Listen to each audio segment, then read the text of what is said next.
brought to you by L&M, the modern cigarette that lets you get full, exciting flavor through the modern miracle of the pure white Miracle Tip. Live modern. Smoke L&M.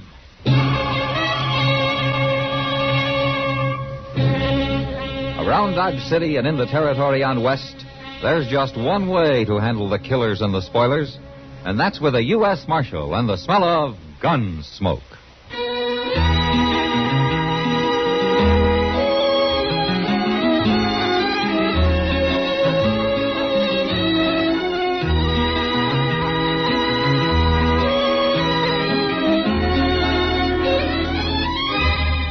Gunsmoke, starring William Conrad. The story of the violence that moved west with young America. And the story of a man who moved with it. I'm that man. Matt Dillon, United States Marshal. The first man they look for and the last they want to meet. It's a chancy job, and it makes a man watchful. And a little lonely.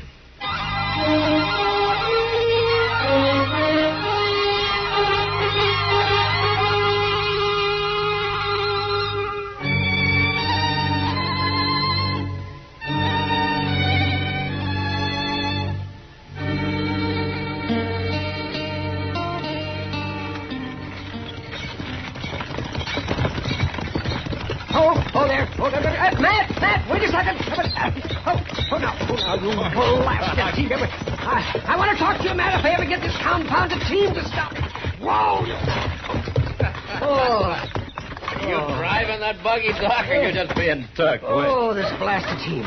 They got mouths of solid iron. They're probably trying to run away from that squeaky wheel. You don't grease that thing, you're going to twist off a spindle one of these days. It'll last as long as I will. Say, Matt, I just drove in from Meadow Flats. Oh? Well, every man to his own pleasure. It wasn't pleasure, confound it. Now I got something that'll wipe that grin off your face, too. That's so? Yes. Burke Reese and that ornery boy of his. They've been kicking up their heels again. Oh? Who are they after this time? Pezzy Neller and his wife. They've got that homestead, next to the Reeses. Yeah, I know the place. What happened? Well, it seems Burke Reese and his boy kind of hoorah'd him a little bit last night. They burnt one of Pezzy's chicken houses and fired off a few shots, and Pezzy's acting real funny about it. How you mean? Well, he didn't want me to say anything about it. He claims he doesn't want any trouble. Doc, with Burke Reese after him, he's already got trouble.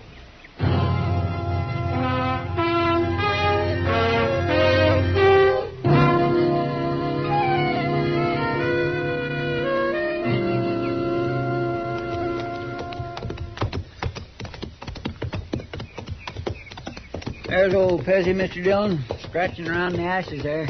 Uh-huh.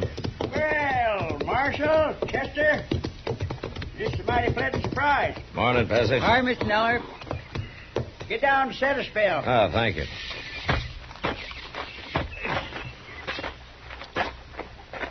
Cora's got some coffee on. Be ready directly. Oh, fine. We could do with some.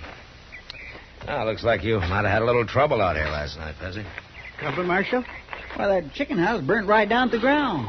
Oh, yeah. Yeah, but the studding ain't hurt much. Be no chore to fix it up. Lose many chickens? Oh, about a dozen, I reckon. Got most of them out, though. Oh, you were mighty lucky. Yes, sir. That's just the way I look at it, Marshal. Mighty lucky. It's a downright hollering shame, if you ask me. Pezzy, I understand there were some shots fired last night. Look, Marshal, you hadn't ought to road clear out here just on account of this little go-around. Why, it didn't amount to a hill of beans. You're a patient man, Pezzy. Just can't abide trouble, I guess. Never could for some reason. Too bad the Reeses don't feel the same way. Isn't that who it was? Burke Reese and that bully and son of his, Spike? Well, I just wouldn't ready to know for sure. It was awful dark last night, Marshal. There was two fellas on horseback. That's all I could tell. Uh-huh. You been bothered before? Oh, a couple of nights this week. Might be the same two fellas. Might not. Hard to say. What'd they do? Oh, just galloped around the house a couple of times, shooting off their guns. Didn't do no harm much, though. Has Burke Reese been trying to buy you out, Pezzy? Well, he did make me an offer last week. Only about a third of what the place is worth, though. Anyhow, I ain't aiming to sell. Neither was Ed Talmadge.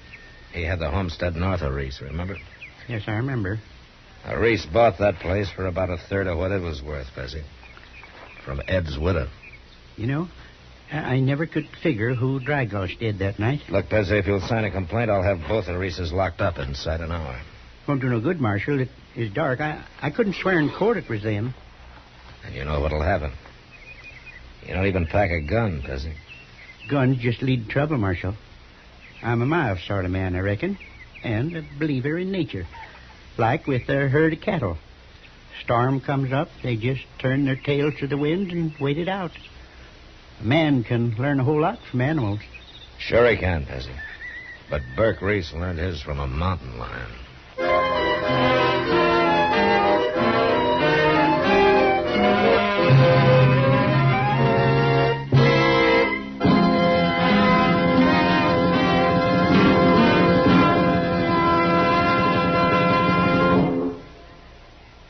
Free yourself of old-fashioned ideas.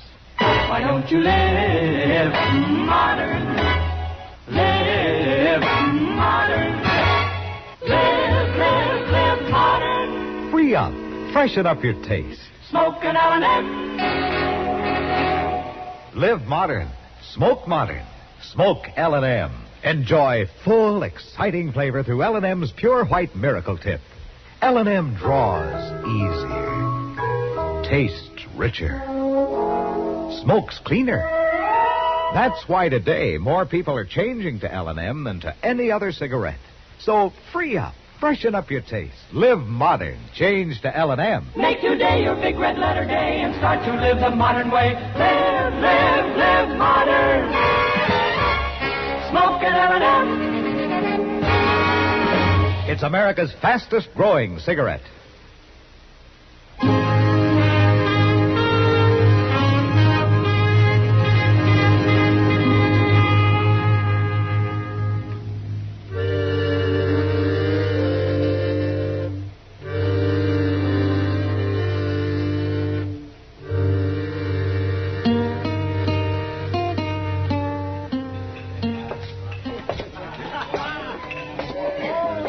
I declare, Mr. Dillon, the Long Branch ain't never had this big a Saturday afternoon before. Quite a crowd in town, all right. I don't even think we can get up the bar. Well, they edge along the side here.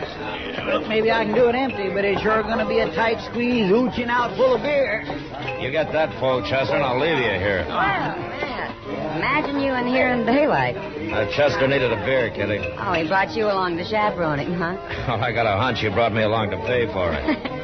How you been? No complaints. Look at this crowd. You ever see such a mob? And from the looks of things, the fights will be starting even before dark. Yeah.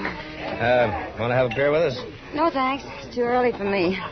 But if you're around about 3 a.m., I'll have some supper with you. Sounds good. Try to make it. Well, he seems happy enough. That's old Burke Reese, Mr. Dillon. Yeah. And Spike along with him. Now, there's a pair that's due for hanging. They're overdue, Kitty. Well, howdy there, Marshal. Mighty nice to find you on the job. Ain't that right, Spike, huh? You know, I can usually find some good in anybody, but those two. Especially after they murdered Ed Talmadge last year. There was no evidence, Kitty. No witnesses. Well, all right, Matt, but everybody knew they did it. Yeah, but the law has to go on proof, or it stops being the law. But people are afraid of them, Matt. They're afraid even to go into court and tell what they know. Matt? No? Matt, come here. Just a minute, Doc. Come on, Chester. Let's see what he wants. I'll talk to you later, Kitty. Don't forget, Matt. Supper at 3. Out there in the street, Matt, some folks got themselves in a peck of trouble. Oh. Pezzy Neller and his missus. When they come out of Jonas's store and started to drive off, the team pulled the front axle out from under the wagon. Let the whole bed drop right down into the street. I see. Look, you better stay here, Doc. Excuse me. Would you let me through here, please? Stand up. Excuse me, please. Oh, now, ho, there, ho. Looks like you had a little trouble there, Pezzy. Oh, hello, Marshal. Yeah, I reckon the kingpin must have fell out. Kingpins don't fall out, Pezzy. They fit in from the top. Just to do with that. Well, then it must have bounced up and fell out over the top somehow. Uh-huh. Did you see Burke Reese take that pen out? No, sir, can't say I did, Marshal. Me and Cora was inside the store there. All right, what about the rest of you? Any of you see Burke Reese or anybody else fooling around this wagon? Not one of you saw a thing, huh? Don't bother about it, Marshal. We just lost a little flowers, all. About all we bought, in fact, except for a roll of heavy wire for a clothesline. Of course, it wasn't hurt none. You all right, Miss Noah? It ain't nothing, Marshal. Just cut my mouth a little. You better let Doc take a look at it. Oh, the bleeding's pert near stuck. Reckon I bumped it on the kickboard when I got throwed out. Leslie, if you don't care about yourself, you might think about your wife here. Now, don't you go plaguing him, Marshal. Pezzy's been taking care of me for a good lot of years now. And he ought to keep on doing it, man. Pezzy's got his principles, Marshal, and I respect him for 'em. He's a mild man, and he can't abide violence. All right. Some of you men give him a hand there, will you? Come on, Chester. Yeah, you sure can't help him much when he won't lift a hand to help himself. There's one way I can, Chester. I don't like doing it, but somebody's got to. What's that? I'm going to show Burke Reese up for the coward that he is.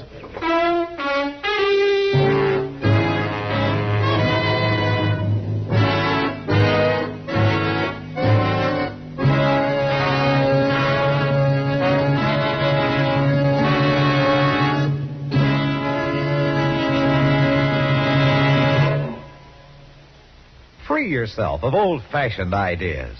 Why don't you live modern? Live modern. Live modern. Free up. Freshen up your taste. Smoke an L&M. Only the modern miracle of the pure white miracle tip can bring all of L&M's full, exciting flavor through to you. And that's the big reason why today more people are changing to L&M than to any other cigarette. Remember, L&M draws easier, tastes richer, smokes cleaner. So live modern. Change to L&M. Make today your big red letter day and start to live the modern way. Live modern. Smoke an L&M. It's America's fastest growing cigarette.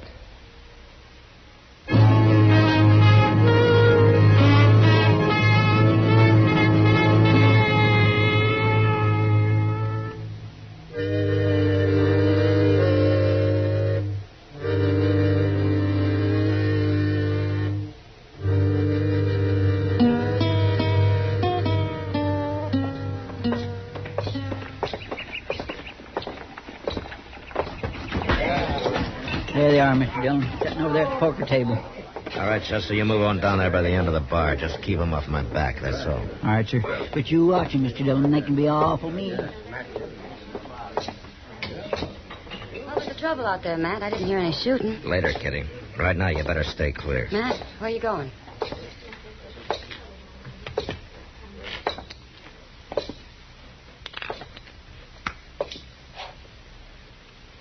Well, Marshal, me and the youngun's getting up a little game.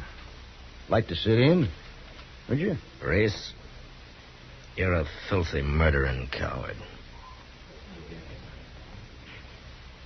Now, you got no call to talk like that, Marshal. You shot Ed Talmadge in the back last year so you could buy out his homestead. That so? Now you're after Pezzy Nuller. You shot up his place a couple of times and burnt one of his buildings. Pezzy say all that, did he? Pezzy's not one to stick up for his rights, so somebody's got to do it for him. Reese, I just called you a rotten coward. Hold it, Spike. That's just what he's trying to get us to do. It won't work, Marshal. I ain't gonna draw on you. Of course not. You're too yellow, both of you. Except with a man like Pezzy Nuller who doesn't wear a gun. I ain't drawing, Marshal. Didn't you hear me, Burke? I called you a lying coward. I'm sitting right here. No, you're not. Now get up on your feet. I know you, Marshal. You'd never shoot a man down cold. I wouldn't. Spike, reach over slow. Unbuckle my gun. You belt. touch that belt, Spike, and I'll blast you out of your chair. All right. Leave it, Spike. But I still ain't making no move. No? Well, maybe this will do it.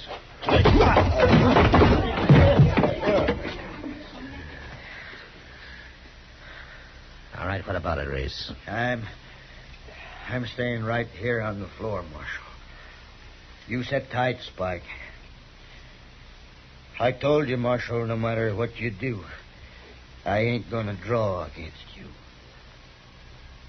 You're a smart one, Reese. You're smart just like a rattlesnake. Now, you get up and get out of here. Get out, both of you, before I kick you to death.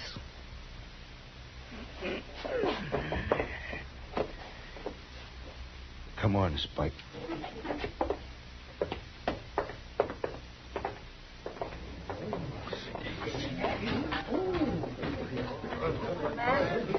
Man, I never seen you act like that before. Yeah, I know, Kitty. Not that I blame you. I know they wouldn't draw, either one of them. I just wanted to show them up for the cowards they are. Well, I'm afraid there's only one more thing I can do for Pezzy Nuller. What's that, Matt? Attend his funeral.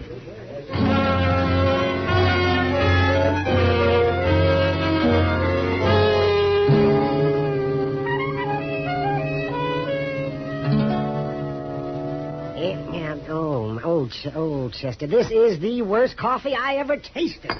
I've drunk better embalming fluid. Well, you kept your mouth shut, Doctor, after you'd swallowed 3 whole cups. Well, no wonder my throat was still paralyzed from the first swallow. Well, you're sure losing a lot of sass for being paralyzed in the neck. Do you want some more, Mr. Dillon? No, not right now, Chester. By Jing, you complain about it, Doc, but I notice you always come hot-footing over here first thing when you wake up. It's a trial by torture, Chester. If I can live through Chester's coffee, I can face anything the day brings. Well, forevermore, what do you know? Huh? What is it, Chester? Pezzy Nuller, coming down the street there in his wagon. No? Well, Matt, how do you figure a man like that? He doesn't want any trouble, he says. He can't abide violence. He don't even realize he's on borrowed time. I guess not, Doc. All he was worrying about yesterday afternoon was getting back home and putting up a clothesline for the missus. Just a couple of babes and a forest of wolves. He stopped right out in front here, Mr. Dillon. Marshal Dillon. Let's see what he wants. Morning, Pezzy. You're up early, aren't you? Reckon I am at that, Marshal. Oh, hello, Doc. Mighty glad to find you here. There's something wrong? Well, in a way, I guess there is, Marshal. Had a little accident out at our place during the night. Accident? Who? Doc, I reckon you better take a look there in the wagon bed. Just throw back the cover. Oh, all right. Give me a hand here, Chester. Oh, no. Mighty sorry to have this happen, Marshal, but just one of them things that couldn't be helped, I reckon. Mr. Dillon, it's the Reeses. What? They're dead, Matt. Both of them. What? Their necks have been broken. There's marks across their throats. It's like they've been hanged. Yes, sir. That's exactly what I said to Cora this morning when we found him laying there. Looked like they'd been hanged, what I said. Found him where, Pezzy? What happened? Well, sir, me and Cora woke up last night and heard some shooting and hurrahing like them other times. Yeah? Only it stopped all of a sudden and the horses galloped off, so we went back to sleep. This morning when I come out, I found these two laying right there in my chicken yard, deader than doornails. Go on. Well, I figured it was that doggone clothesline, Marshal. I put it up good and solid, 'cause Cora always hates to have her wash get down in the dirt. And I reckon these two just didn't see it in the dark that way. They rode right into it, huh? Man's got a number 20 rigging cable hooked under his chin and a galloping horse stretching his feet in the stirrups. Well, sure don't do his neck no good. No, sure doesn't. Well, you better take him down to the undertaker's. Yeah, all right. I'll ride along with you, Pezzy. Might as well earn my fee. Well, sure sorry to put you fellas out this way, but a man can't be expected to go around warning all his neighbors every time he puts up a new clothesline. No, I guess not, Pezzy. At that, I got to change the darn thing when I get back home. Put it a foot and a half too high for some fool reason. Well, Cora can't even reach it. Come on, get up, Stop in to see us, Marshal, whenever you're out our way. Yeah, I will, Pezzy. Well, Chester, never sell a mild man short. You said them Reeses was overdue for hanging, Mr. Dillon. Yeah. They're sure not overdue anymore.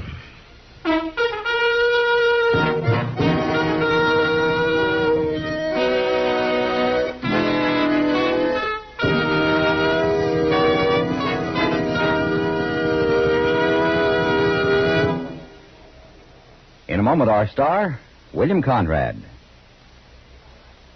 We laugh at Humpty Dumpty's tumble. We roar at the comedian who slips on a banana peel. But the unfunny fact is that almost 14,000 Americans died from falls in their own homes. Why did they fall? Silly little reasons mostly. There was a toy on the stairs that they didn't see. There was that loose board on the porch they'd always meant to fix. Or maybe the scatter rugs scattered at the wrong moment. Or they climbed on a chair to straighten the drapes. It seemed so important at the time. Home accidents are second only to those on the highways in the terrible mortality they cause. And falls account for almost half of home accidents. Look around your house today and see that the causes of falls are removed wherever possible, that floors and stairs are in good repair and well lighted, that obstructions are removed and carpets secured. See that a slick wax job doesn't slide you into the hospital. Have a proper stepladder and use it instead of climbing on unsteady furniture. It's so simple to prevent accidents, so tragic to face their consequences. Check your home for fall traps today. And now, William Conrad. You know, on the frontier, there was usually plenty of fresh meat to be had. Antelope, venison, buffalo, prairie chicken. And yet next week a man dies because of one small yearling calf. And that was the West. Gunsmoke. Produced and directed by Norman Macdonnell, stars William Conrad as Matt Dillon, U.S. Marshal. The story was specially written for Gunsmoke by Les Crutchfield, with editorial supervision by John Meston. The music was composed and conducted by Rex Corey. Sound patterns by Ray Kemper and Tom Hanley. Featured in the cast were Ralph Moody, John Daner, and Helen Cleve. Harley Bear is Chester, Howard McNear is Doc, and Georgia Ellis is Kitty. Join us again next week for another story on Gunsmoke.